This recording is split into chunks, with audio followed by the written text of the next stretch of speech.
Jika ori menjadi mata uang negara Indonesia yang pertama, bagaimana cara menaksir nilai tukarnya?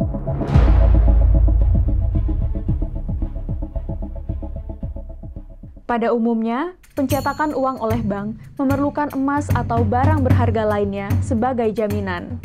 Namun, saat akan mencetak mata uang ori, Wakil Presiden Muhammad Hatta berpendapat bahwa uang baru yang diedarkan tidak perlu dikeluarkan oleh bank, tetapi oleh pemerintah. Dasarnya, ametalisme, atau tidak didasarkan pada jaminan emas.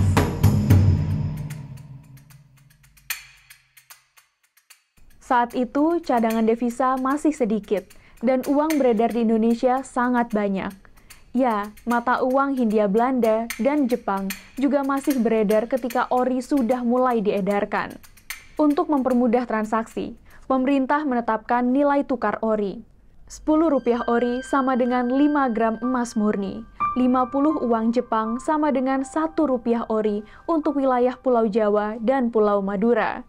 100 uang Jepang sama dengan Rp1 ori untuk daerah lainnya. Penetapan nilai tukar ori membuat transaksi menjadi lebih mudah. Namun saat itu, peredaran ori belum bisa menjangkau seluruh wilayah Indonesia. Keterbatasan komunikasi dan transportasi menjadi kendala. Saat itu masalah keamanan juga menjadi ancaman, karena beberapa wilayah sempat dikuasai kembali oleh Belanda. Menghadapi kenyataan sulit tersebut, Indonesia tidak mau bertekuk lutut. Mulai tahun 1947, pemerintah memberikan otoritas kepada daerah untuk mengeluarkan uangnya sendiri, yang disebut Uang Republik Indonesia Daerah atau ORIDA. Tujuannya untuk bertahan dari gempuran uang nika yang beredar di daerah. Sayangnya, ori dan berbagai macam orida itu hanya berlaku sampai 1 Januari 1950 sebelum ditarik dari peredaran. Sebab akan dilanjutkan dengan penerbitan Uang Republik Indonesia Serikat atau RIS oleh De Javase Bank. Pemerintahan Republik Indonesia Serikat hanya berlangsung selama 8 bulan. Sesingkat itu pula masa edar uang kertas RIS. Hanya sampai 17 Agustus 1950 ketika Negara Kesatuan Republik Indonesia terbentuk kembali. Wilayah Republik Indonesia kembali bersatu. Tapi apakah perkembangan ekonomi dan keuangan Indonesia menemui babak baru?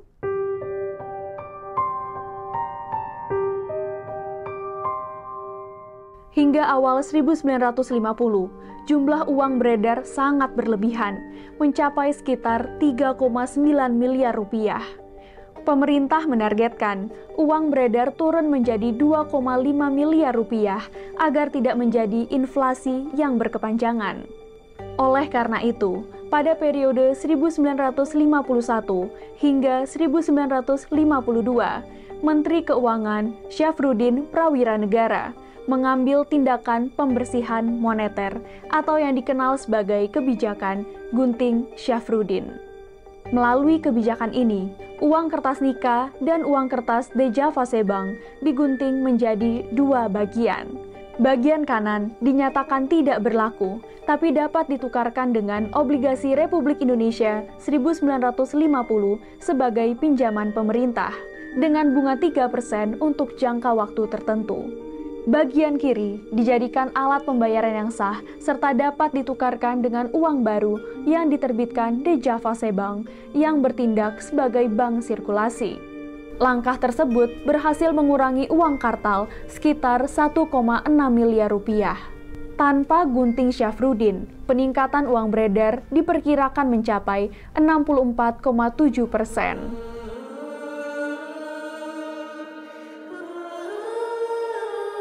Pada tahun 1953, De Javase Bank dinasionalisasi menjadi Bank Indonesia sebagai bank sentral.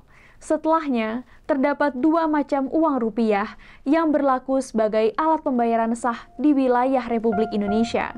Pemerintah Indonesia menerbitkan uang kertas dan logam pecahan di bawah Rp5, Sedangkan Bank Indonesia menerbitkan uang kertas dalam pecahan Rp5 ke atas. Lebih dari 1 dekade setelahnya, pengeluaran uang rupiah cukup dilakukan oleh Bank Indonesia yang berlangsung hingga kini.